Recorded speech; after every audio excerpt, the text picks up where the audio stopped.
같이 기도하시겠습니다.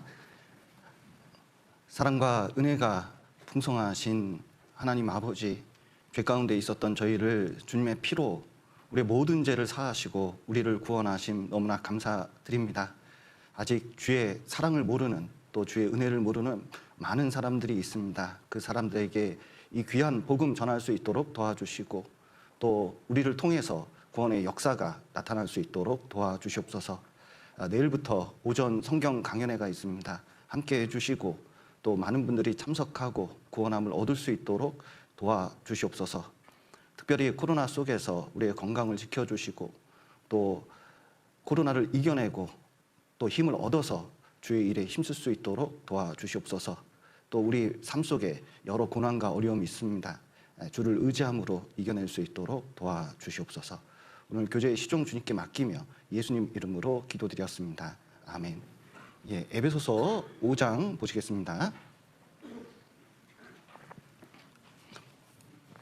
주일에 에베소서를 계속 배우고 있습니다. 특별히 교회와 가정에 대해서 시간이 주어지는 대로 계속 좀 배우고자 합니다.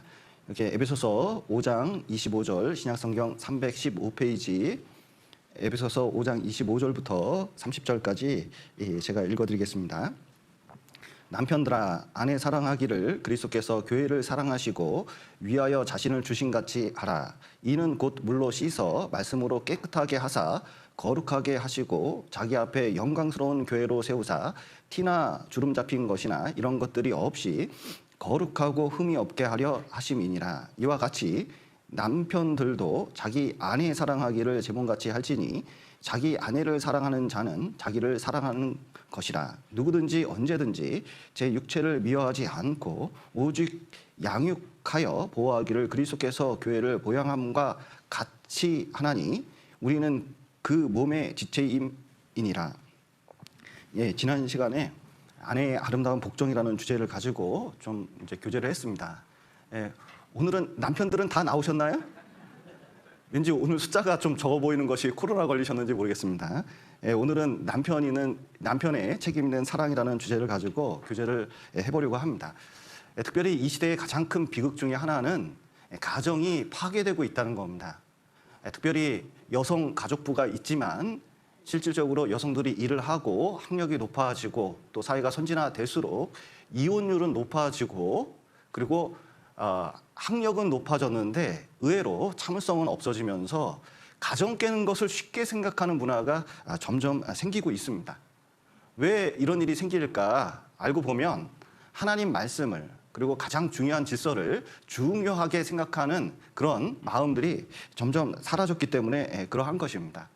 특별히 이 시대에 가정은 되게 중요합니다. 그에 비해서 많은 사람들이 가정을 사소한 일이나 그리고 삶의 그냥 일개 한 그 부분으로서만 존재한다고 생각하기 때문에 가정이 참 유지되기가 쉽지 않습니다. 교회를 이해하는데도 교회는 큰 집, 큰 가정이거든요. 그러니까 가정 질서를 잘 아는 사람이 교회 질서를 잘 알고 또 교회 안에서 신앙생활을 잘 할 수 있다고 생각이 듭니다. 그래서 좀 이 에베소서 5장 특히 교회와 가정에 대해서 말씀하신 것을 좀 깊이 있게 좀 다루면서 더 가정에 대해서, 교회에 대해서 이해를 했으면 좋겠습니다.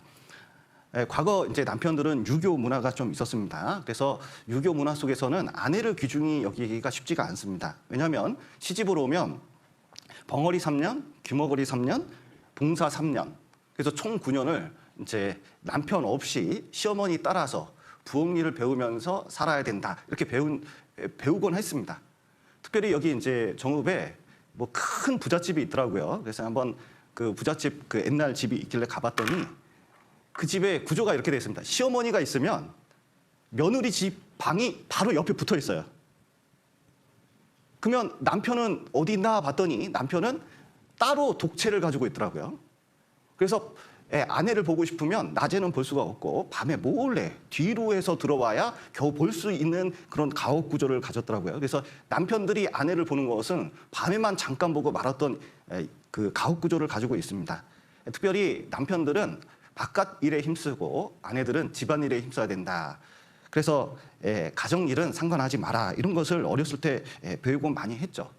게다가 남편들이 대부분 이제 농사를 다 짓고 추수하게 되면 그 돈 가지고 술을 먹거나 도박장에 가거나 놀러 다니거나 뭐 이런 일이 이제 많이 있으면서 돈이 많은 사람들은 이제 팔도에 첩을 두고 실제로 그런 분을 봤거든요. 그러니까 팔도에 첩을 두고 살고 또 바람 피는 것은 당연하게 여기던 시절이 좀 있었습니다. 그래서 과거에 이제 이혼을 하면 여자들이 큰 손해를 보기 때문에 자식 때문에 참고 사는 경우가 많이 있었죠. 그래서 남편들이 과거에 가정일을 어떻게 하는지 제대로 배우지 못한 문화가 유교 문화 속에서 좀 있습니다. 그러면 현재는 또 어떠냐?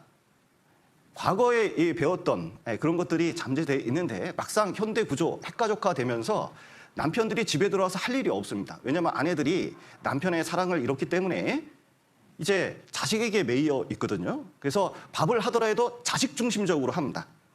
그러니까 남편이 오는 시간에 맞춰서 밥을 하는 게 아니라 자식을 위해서 정성껏 밥을 해가지고 먹이고 학원 보내고 남편이 오면 남는 밥으로 먹이고 뭐 이런 식으로 그리고 먹든지 말든지 들어오든지 말든지 그래서 이제 남편이 들어오면 분위기 어석해지고 그러니까 이제 남편이 리모컨 잡고 텔레비전 보고 밤늦게까지 있다가 이제 쓸쓸히 서로 잠자리 청하고 또 아침에 일어나면 애 학교 보내는데 집중하고 뭐 이러면서 남편들이 별명이 붙었죠. 하숙생, 기러기 아빠. 왜냐면은 아이들을 해외 유학 보내고 또 아내까지 쫓아가면서 남편은 돈을 벌어주고 이제 1년에 한 번씩 기러기처럼 찾아가는 그런 일이 실제로 지금 벌어지고 있고 또 애들 학업에 힘쓰면서 남편은 돈만 벌어주면 된다. 이렇게 이제 말 같지도 않은 말을 남편에게 강요하는 이런 시대가 점점 돼가고 있습니다. 그래서 가정 안에서 남편의 역할을 점점 없애는 이상한 시대가 돼가지고 남편의 권위 자체가 없어지는 모습이 현대 생활로 변하게 됐습니다. 여러분, 가정을 되찾는 방법은 하나님 말씀대로 하는 겁니다. 그래서 아내들은 남편들에게 복종하고 또 남편들은 그 아내를 사랑하는 데 초점이 있습니다. 그래서 아내들에게 하나님께서 가장 부탁하는 것은 뭐라고요? 이런 분위기 안 좋습니다. 아내들에게 하나님께서 가장 부탁하는 단어가 뭐죠? 자, 아내들만 해보겠습니다. 자, 뭐라고요? 복종입니다. 자, 남편들에게 가장 부탁하는 하나님의 말씀이 뭐죠? 네, 사랑입니다. 사랑. 그래서 특별히 그 남편들에게 아내를 사랑하라고 이제 말씀하시는데 하나님께서 아내를 만들 때 남편을 사모하게 만들었습니다. 여기를 붙잡으시고 창세기를 보시겠습니다. 창세기 3장.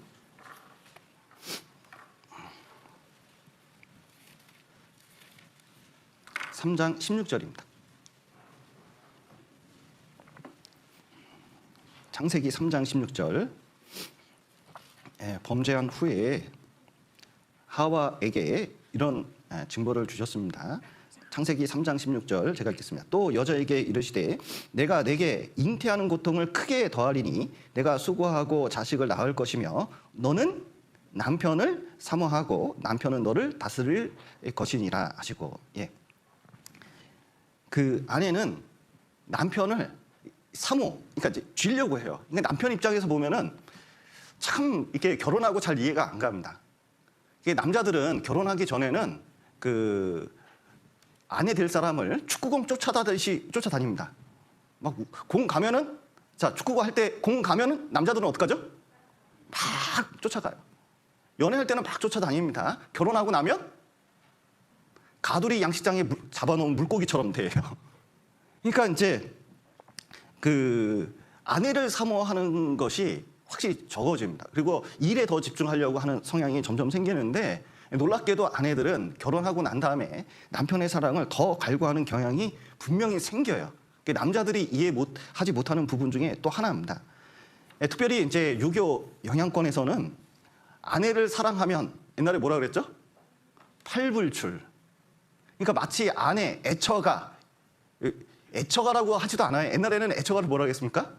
공처가. 뭘 하면서 비아냥대고 그러니까 아내 얘기하는 것을 극도로 꺼렸습니다. 근데 요즘은 이제 문화가 많이 달려졌죠. 그래서 아내를 사랑한다라고 표현하는 것이 참 이게 남자한테는 특히 우리나라 문화에서는 이게 쉽지가 않아요. 여보, 사랑해. 이렇게 표현하기가 생각보다 쉽지가 않습니다. 그 광주에서 한번 있었던 일인데 그 목사님께서 설교 도중에 예화를 들었습니다. 목사님께서 세상에서 가장 차가운 바다는 썰렁해입니다. 이 세상에서 가장 따뜻한 바다는 무엇일까요? 뭐죠? 사랑해입니다. 그랬더니 남편이 자기한테 사랑한다는 말을 한 번도 안 했던 그 자매님이 이 말을 듣기 위해서 집에 가서 잘 됐다. 얘기해보자. 여봉, 세상에서 가장 차가운 바다는 썰렁해요. 이 세상에서 가장 뜨거운 따뜻한 바다는 뭘까요? 남편이 곰곰이 이렇게 생각을 하니까 여보, 나를 보면서 생각해보면 아는데 이렇게 이제 얘기를 했더니 착 보면서 한마디 했답니다. 열바다. 이렇게 얘기했다는 이제 유명한 얘기가 있습니다. 목사님이 또 찾아가셨어요. 하여튼 자매님이 그걸 하도 듣고 싶어가지고 한번 해보소, 사랑해, 한번 해보소 이렇게 이제 했어요. 그럼 웬만하면 아이 사랑해 이렇게라도 억지로도 하잖아요. 야, 이분 대단하대요. 해랑사 거꾸로 하는 거예요. 제가 깜짝 놀랐습니다. 그러니까 그만큼 우리가 누구한테 아내에게 사랑해 하는 것을 이게 좀 제가 생각해도 좀 쑥스러워요. 남자가 이게 마음은 그렇지 않은데 좀 쑥스럽고 말하기는 이렇게 하기가 어려운 문화에 있는 건 사실입니다. 그러나 아내는 사랑을 갈구하고 있고 하나님께서도 우리에게 명령을 내리셨습니다. 아내를 사랑해라. 얼만큼 사랑하라고요? 여기 에베소서 다시 보시죠. 에베소서 5장 다시 붙잡아 놓으신 데를 한번 보시죠. 5장 25절입니다. 남편들아 아내 사랑하기를 그리스도께서 교회를 사랑하시고 위하여 자신을 주신 같이 하라. 예. 남편들에게 명령하십니다. 그리스도께서 교회를 사랑하셨습니다. 어떻게 사랑하셨죠? 십자가에서 죽기까지 사랑하셨습니다. 그런 것처럼 남편들이 아내를 사랑할 때 어떻게 사랑하느냐? 주님이 교회를 사랑하신 것처럼. 자, 사랑에는 여러 종류가 있다 그러죠? 에로스의 사랑이 있습니다. 이게 성적인 사랑이죠. 그리고 필리아 사랑이 있습니다. 우정 같은 사랑. 어떤 형제님께 한번 물어봤더니 그 자매님이 이렇게 이제 친근하게 대하려고 그러니까 이렇게 말씀하시더라고요. 그 형제님이 가족끼리 이러는 거 아니야?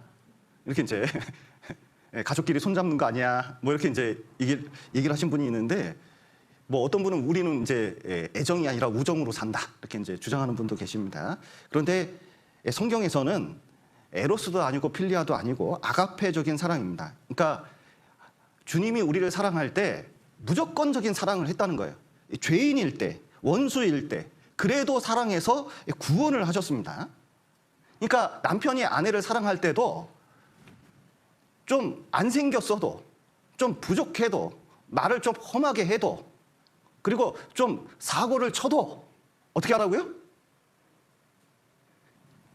사고를 이렇게 해도 자 1번 승질을 낸다, 2번 따진다, 3번 그래도 사랑한다. 어떤 게 정답이라고요? 그래도 사랑한다. 특별히 가장 어려울 때라도 사랑하는 것이 남편의 도리라고 말씀하십니다. 왜 그렇게 사랑해야 되느냐? 이유가 없어요. 그냥 아내라는 이유만으로 남편은 아내를 사랑해야 된다.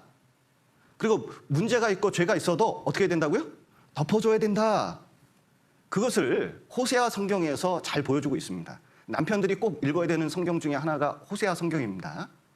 호세아라는 선지자가 있었는데 하나님께서 이스라엘을 어떻게 사랑하는지, 교회를 어떻게 사랑하는지를 이 호세아를 통해서 보여주려고 하셨습니다.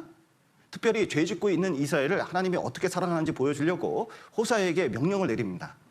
저기 창녀, 기생, 고매를 데려와서 아내를 삼으래요. 저보고 제가 목사인데 예를 들어서 그 신앙생활을 잘하는 청년에게 가서 몸 버린 여자하고 결혼을 해. 음란한 여자하고 결혼을 해라. 이렇게 하면요. 상상을 못할 겁니다. 근데 하나님께서는 아내로 맞이하라는 거예요. 그 아내를 맞이해서 사랑을 했습니다. 그리고 자식을 낳았어요. 그랬더니 고멜이 어떻게 하냐면 또 집 나가네. 집 나가서 어떻게 하냐면 딴 남자 만나가지고 음행을 저지르고 있는 거예요. 그러면 여러분 같으면은 그 여자를 다시 데려옵니까? 절단을 냅니까? 이제 끝이다. 이혼 서류 도장 찍자. 뭐 보통 이렇게 이제 될 수도 있잖아요. 근데 하나님께서 또 명령합니다. 데리고 오라는 거예요. 데리고 와서 또 사랑을 하라는 거예요. 또 정말 애정을 갖고 사랑을 하고 잘 보살폈습니다. 그랬더니 어떻게 하면 또 집 나가. 또 그 짓거리 하는 거예요. 자, 그러면 두 번째 그랬거든요. 그러면 이제 영영 끝입니까? 다시 데려와야 됩니까? 도저히 상상이 안 가죠. 근데 하나님께서 또 데려오라는 거예요. 그런데 또 사랑을 하는 겁니다. 끝까지.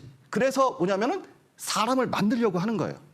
죄인을 완전히 변화시키려고 하는데 여러분, 사람을 변화시키는 것은 사랑밖에 없다고 하나님께서 말씀하시는 겁니다.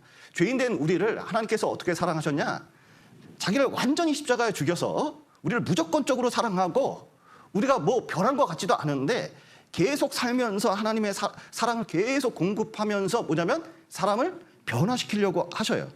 우리가 뭐 능력이 있어서 우리가 뭐 잘나서 우리가 열심히 살아서 그렇게 하는 게 아닙니다. 하나님께서 우리를 이렇게 산다고 막 구박하시는 분도 아니에요. 하나님께서는 우리를 어떻게 사랑하느냐? 있는 그대로 사랑하시는 거거든요. 지금 있는 그대로. 그리고 그 사랑에 변화돼서 스스로 뭔가 이제 변화되기를 바라시는 거예요. 아내 사랑할 때도 마찬가지입니다. 아내를 변화시켜서 사랑하려고 하는 게 아니라 있는 그대로 사랑해주고 또 계속해서 사랑하면서 또 그 속에서 변화되기를 바라시는 게 하나님 뜻입니다. 그러니까 남편들에게 부탁하고 있는 겁니다. 어떤 경우에라도 아내를 어떻게 하라고요? 사랑해라. 있는 모습 그대로 사랑해라. 어떻게 보면 여러분 복종하는 게 쉽습니까? 사랑하는 게 쉽습니까? 이 복종은요, 그냥 무조건 복종하면 되면 어떻게 보면 단순하게 생각하면 복종이 쉬울 때가 있어요. 그런데 마음에 들지 않는 사람을 사랑한다는 거 이거 쉬운 게 아니에요. 그래서 세상에서는 어떤 말을 하냐면 아내를 사랑하는 것은 기적이다. 이렇게 표현하는 사람도 있어요. 그런데 성경 안에서는 하나님 안에서는 이제 이것은 당연한 것이고 자연스러운 일입니다. 특별히 하와가 대형 사고를 쳤습니다. 하나님께서 먹지 말라던 선악과를 따서 먹었죠. 그런데 아담이 하와를 어떻게 됐는지 아셔요? 자, 따먹고 대형 사고, 그러니까 에덴 동산에서 쫓겨났습니다. 그런데 아담이 하와에 대해서 어떻게 말을 했는지 아셔요? 그 사건 이후에 어떻게 했죠? 하와에 대해서 어떻게 얘기했습니까? 1번 사고 친 여자, 2번 엄마 중에 엄마. 자, 어떤 게 정답일까요? 한번 보시죠. 여기 창세기 3장입니다. 에덴 동산에서는 하와가 이름이 없었습니다. 그런데 선악과를 따먹은 이후에 아담이 하와에게 이름을 져줘요. 창세기 3장 20절입니다. 자, 선악과를 따먹고 하나님의 심판이 있었습니다. 그런데 그 이후에 아담이 하와에게 한 일을 보십시오. 20절. 아담이 그 아내를 하라 이름하였으니 그는 모든 산자의 어미가 됨이더라. 예. 아담이 하와라는 이름을 언제 져줬어요? 예, 하와가 나타나자마자 된 게 아니라 대형 사고를 친 다음에 그 다음에 하와 이름을 져줬습니다. 그것도 나쁜 이름일까요? 좋은 이름일까요? 좋은 이름을 져줬어요. 아담은 그래도 하와를 미워하지 않았어요. 사랑했다는 것을 보여주고 있습니다. 그래서 남편이 해야 될 일은 아내가 문제가 있고 어려움이 있더라도 끝까지 사랑의 태도를 포기하지 않는 것이 이게 굉장히 중요해요. 가정생활을 유지하는 데 가장 중요한 일이라고 할 수가 있습니다. 그런데 이게 쉽지가 않죠. 여러분, 마음에 안 드는 사람 사랑하기가 쉬운가요? 뭐 아내는 마음에 안 드는 사람은 아니죠. 내 사랑해야 될 대상이기 때문에 아내를 사랑하는 것은 원수나 죄인을 사랑하는 것하고는 차원이 좀 틀리긴 합니다. 그런데 사랑을 하려고 그래도 이게 저수지에 물 빠지면 완전히 밑바닥 드러나서 쓰레기만 드러나는 것처럼 결혼하기 전에는 사랑이 충만한 것 같아도 결혼하고 난 다음에는 이게 사랑의 호르몬도 다 빠지고 1년이면 다 빠지거든요. 그리고 이제 점점 실생활에 들어가면서 사랑이 바닥나기 시작해요. 특별히 결혼을 하면 이제 어제 결혼식이 있는데 좋아라 갔습니다. 좋아하면서 갔어요. 제가 봤어요. 좋아하면서 가더라고. 자, 이제 돌아오면 우리는 다 알죠. 결혼한 순간 다 알아요. 그 다음부터 뭐가 기다리고 있죠? 이제 현실이 기다리고 있죠. 무슨 현실이 기다리고 있을까요? 일단 설거지, 방 청소, 그리고 수많은 고지서부터 시작해가지고 애 낳으면 애를 보호하는 일이 보통 일이 아닙니다. 그러니까 결혼하면 일이 몇 배로 늘어요. 그 집안일이, 가정일이 몇 배로 늡니다.